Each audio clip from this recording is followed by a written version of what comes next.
Hello everyone and welcome to Crypto Night, the crypto investor channel. Today I am with Colton, so let's dive in. How you doing, Colton? I'm doing great, Boris. How are you doing today? Good. So today we're looking at Cartesi, CTSI. I'm going to share my screen and here we are, CTSI, Cartesi. Cartesi.io is the actual official page, and they call themselves the blockchain OS. So what is Cartesi? Cartesi allows developers to basically base their development on the Linux OS. And of course, the Linux OS brings different advantages. One of them is the fact that you can program with multiple languages. You can use a lot of the software tools, libraries that are available, in the Linux OS environment. And also it helps with security because you can put a lot more security than whenever you are actually using Solidity, which is the language of Ethereum. And also allows you to do scalability, which is something also difficult with Solidity. So here they have a quick little comparison, which is great. Ethereum, which they sit on the top of Ethereum. So it's really for people who want to develop Dapps or develop pretty much anything in Ethereum. And in Ethereum, whenever you develop, your environment is EVM and you have to use the language Solidity. And the smart contract privacy is none, there's none available, and whatever is available, it's very expensive. Computer throughput is very small. Transaction throughput is very small, and then the transaction, the cost, of course, we all know, it's very expensive with Ethereum, and they have a consensus on the level 1 of the blockchain. Now, Cartesi, the advantage is you can develop everything in a Linux virtual machine. They can use all the languages available. So most people will use Python, C, C++, C#, Java, Perl. I mean, pretty much all the languages any languages that you want. Sometimes also I've heard people doing reviews on Cartesi and making the mistake because maybe they're not programmers. They say, oh yeah, you can program it in Linux, but Linux is not a language. Linux is a platform. So it's an environment. But for the languages, you can use pretty much any languages. Like I said, most people that develop in Linux these days, they use Python. I think Python represents about like 60% of all developments. You can use all the tools that are available in the Linux environment because some people may like, a development tool better than another for shortcuts, for many different things. And that's another thing. You have a tool, in developing Ethereum, but it's not very good from what people are saying. You can do smart contracts and there's no extra cost. So that's a big thing. And then, of course, the fees, very, very low. The transaction throughput, gigantic. You can really scale up to major number of transactions. And of course, the fees per transaction is extremely small. And on the security, it's similar to the L1 consensus. Yes, sir. Quick question, Boris. Why would someone want to be able to use all languages versus being stuck with one language for coding? Well, that's a good question. Here's the problem. Solidity, which is the language being used, in Ethereum, only a handful of programmers in the world know that language. Okay. And as you can imagine, right now we're still in the infancy of development and all that kind of stuff. But right now, some of the best programmers in the world are going towards programming, for the blockchain and for different coins and different projects. If you only have a handful of programmers capable of programming in Ethereum, the big problem is you're going to run out of programmers real quick. I see. And so what's going to happen? People are going to try to steal each other's programmers, and it's going to make the price go through the roof, meaning that, you're going to end up paying programmers large amounts of money, and then someone else is going to come behind you and offer 30% more, and someone will steal that person from them with another 30% more. It's endless. And at the end, we're going to get to a point where projects they can't go forward anymore because there is no programmers available. There are plenty of programmers available for Python, C#, C++, C, Perl, Java. So because of all those different languages, that's what Cartesi brings to the table, the ability to develop on the top of Ethereum with all those languages. It allows you to, one, have a much larger pool of programmers, and second, you can use all the tools, the development tools, available in Linux, and they're much more advanced, which helps a lot because it's like having a toolbox. If all you have is one hammer and one screwdriver, you're very limited. If suddenly you have all kinds of electrical power tools and you have like all the tools available, under the sun, suddenly you can go much faster in your development phase. Yeah. So that's why it's so critical, because so many projects right now, Ethereum is pretty much the largest project blockchain out there, and there's already a very large need for programmers, but it's going to grow even further.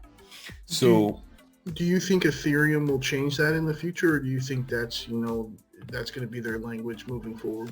No, because why would they change their language? I mean, they have Solidity. If they needed to change, it would be a major undertaking. They're already behind on everything that they do. They're already behind on their V2, Ethereum 2.0, which is going to be the proof of stake.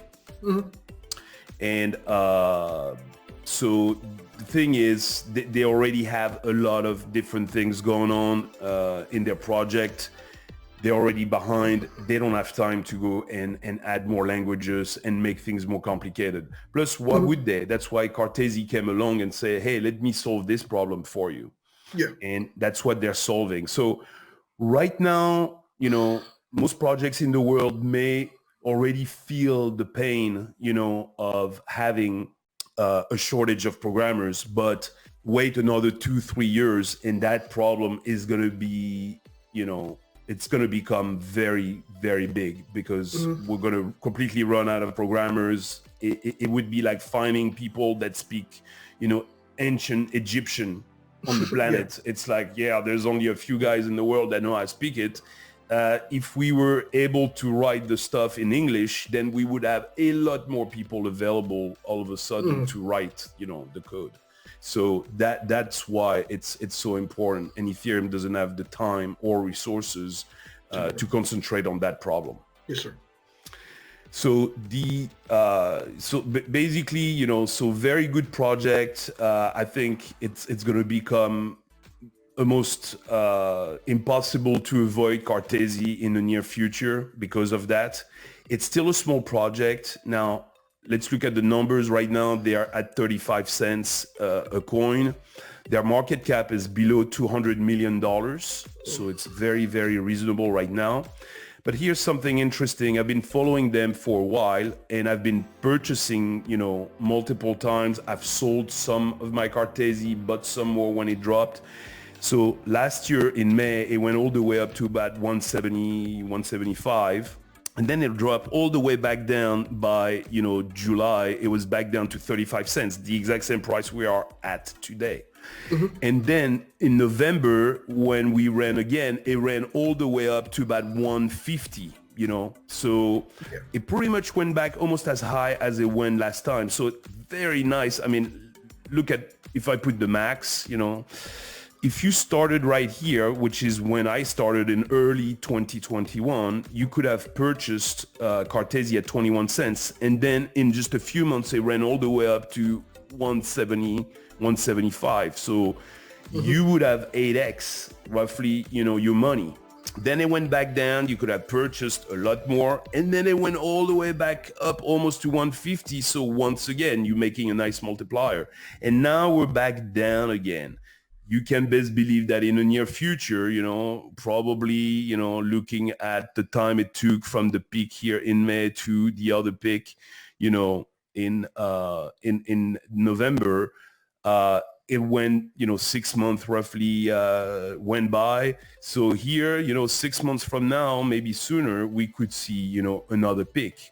So, and I think that this project definitely has the potential to go much, much higher than 175. We could probably see Cartesi a few years from now, reaching $3, $4, $5, and if it was at $5 roughly, let's say it's more than 10x, we're talking about a project at that point that might be, let's say, $2.5 billion. So it's still not a crazy amount of money. It's very reasonable. We're not saying like, yeah, Cartesi is going to go and be a $500 billion project.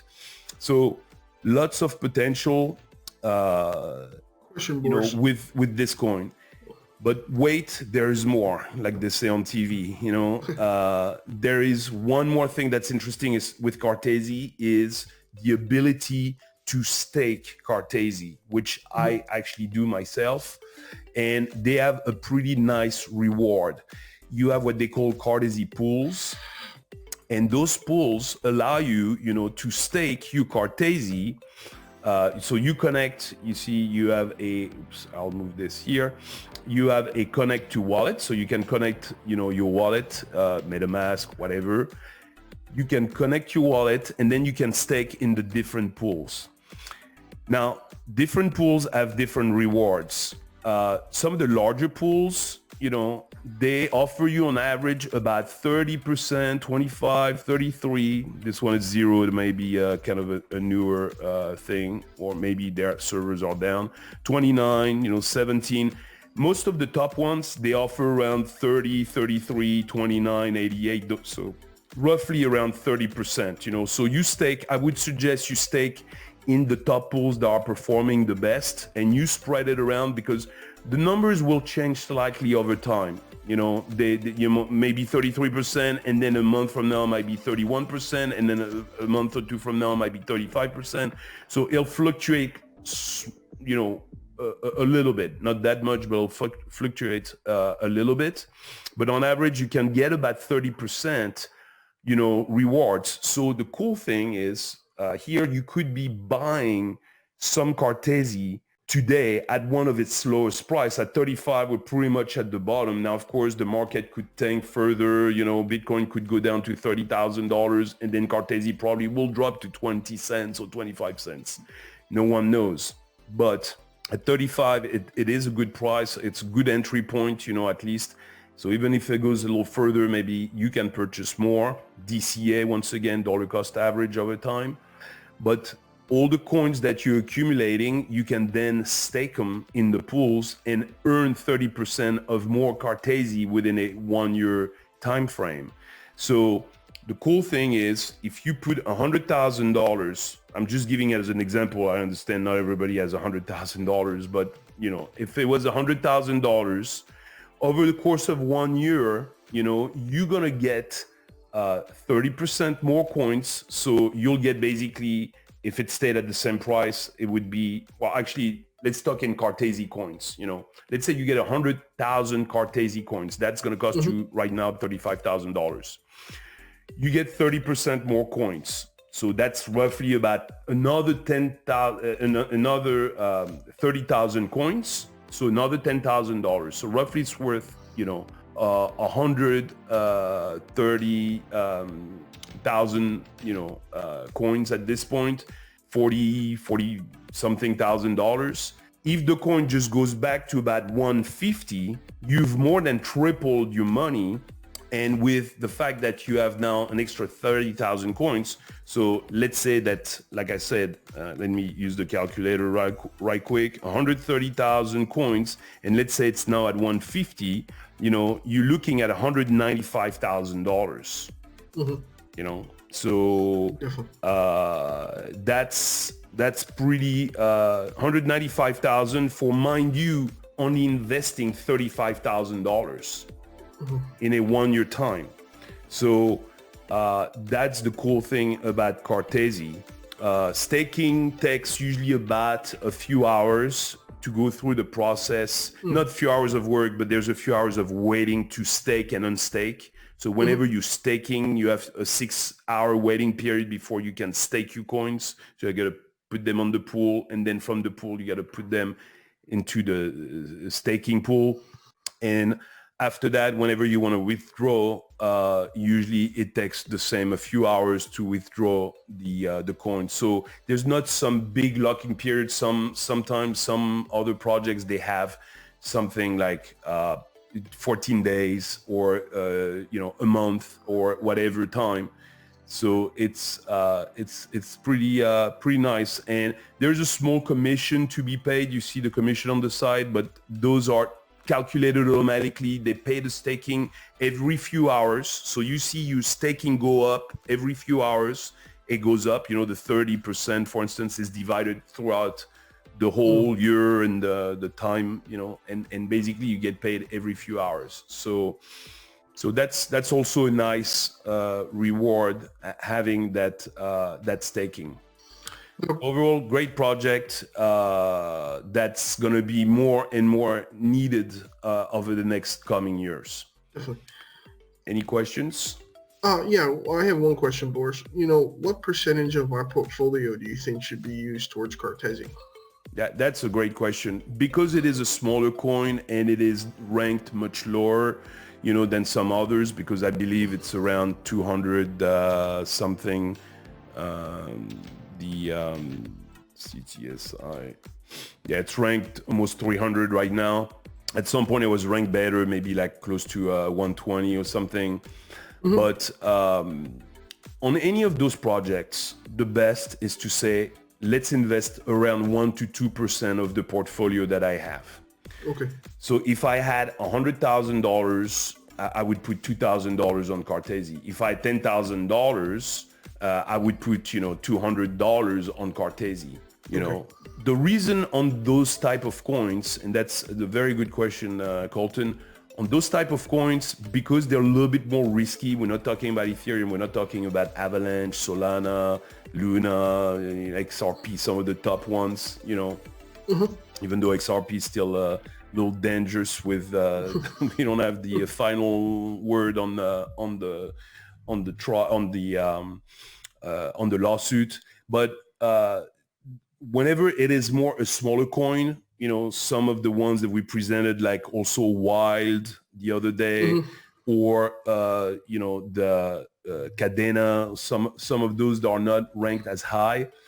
For those, usually you don't want to put more than, let's say, 2, maybe as much as 3 or 4% if you feel feel strong about the project. Because here's the thing: if this project goes bad, you can afford to lose 2% of your portfolio. If it goes down to zero, it completely disappears, you can afford to lose 2%, maybe 3 or 4%. But if you put 20, 30% of your portfolio on this and it goes bad, losing 30% of your portfolio is going to be extremely painful. Yes. So I would only put larger chunks of money on larger projects, because they have a much higher chance of surviving, of growing, everything.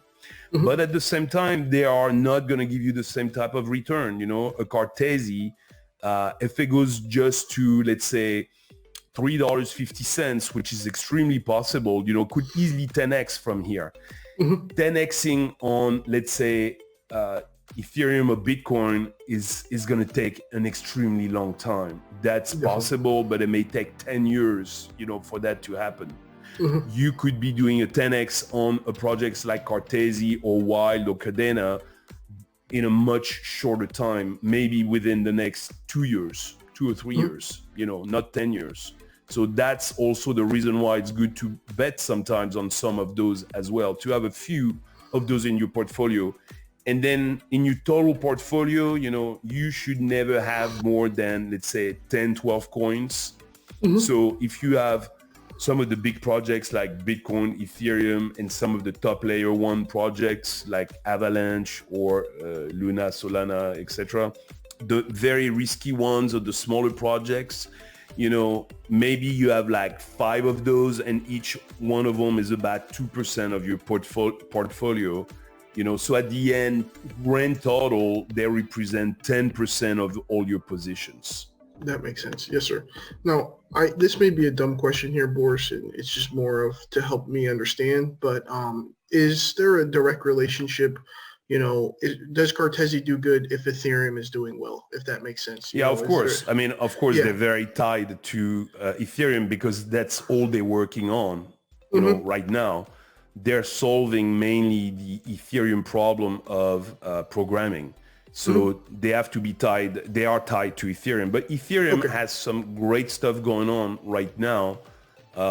They're about to release by the end of June. They're about to release a new some new things, which is going to be basically a new burning mechanism. And what's going to happen is what they call the triple halving. Yes, sir. Which is when we're going to go down from about 2.8 million new Ethereum coins created every year down to only 900,000 coins every year. Plus the burning mechanism is going to change as well and accelerate. And that's going to make two things happen. One, the rewards for staking Ethereum is going to go up. So right now it's around 4, 5, 6%, depending on where you stake it. 6 might be a bit much, more like 5.5, But we could see as high as almost close to 10% staking rewards on Ethereum because of the triple halving. The other thing some people are betting on is that it could be shortening the whole Bitcoin time frame on the different halvings and what it does to the market. So we could see also the market go up because of that. And last, because of the new burning mechanism and the fact that it's going to go down by almost 2 million coins, the new coin created every year, some people are making calculations that we could actually see the number of Ethereum go down every year because the 900,000 won't be enough to cover all the coins that are being burned. We might be burning 1.2 million a year. So we might see the total number of Ethereum go down by about 300,000 coins every year instead of going up right now. Yeah. So all these things are going to also have, of course, influence on Cartesi. Last thing I wanted to mention about Cartesi, it's one of those coins that's very easy to trade or to buy because they're almost everywhere now because they are such a great project. They are on Binance, they're on Coinbase, they're on Kraken, they are on KuCoin, Gate.io, UOB Global. They're basically on all Uniswap. They're basically on all the major exchange. So very easy to buy them. Not a coin that's very difficult to find. So that's another great thing, and that's the reason why they brought it on board on all those exchanges because they see the potential of that coin. Definitely, yes, sir. All right. Well, that's it for today. Thank you for watching. We hope to see you on the next video of Kryptonite. I hope this video helps. Thank you for watching. Have a good day. If you haven't already, please subscribe to our channel. And if you like the video at the end, click on the thumbs up.